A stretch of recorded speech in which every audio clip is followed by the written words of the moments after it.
லேப்டாப்பை படுக்கையிலோ தலையணையிலோ வைத்து பயன்படுத்துவது பற்றி ஒரு பெரிய சந்தேகம் இருக்கிறதா? பலர் இதை சாதாரணமாகச் செய்வார்கள். ஆனால் இது உங்கள் லேப்டாப்பிற்கு நல்லதல்ல.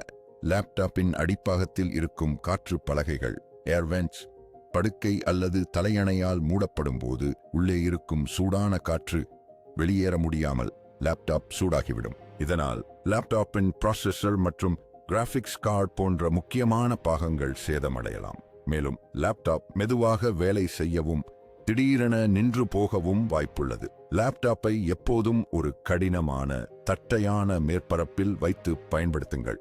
இதனால் காற்றோட்டம் சீராக இருக்கும். உங்கள் லேப்டாப்பும் நீண்ட நாள் உழைக்கும். லேப்டாப்பை பாதுகாப்பாக வைப்பதன் மூலம் அதன் செயல்திறனும் மேம்படும். டெக் ரெஸ்கியூ இந்த பதிவு உங்களுக்கு பயனுள்ளதாக இருக்கும் என நம்புகிறது. இது போன்ற மேலும் பல தொழில்நுட்ப ஆலோசனைகளுக்கு டெக் ரெஸ்கியூவை பின்தொடருங்கள்.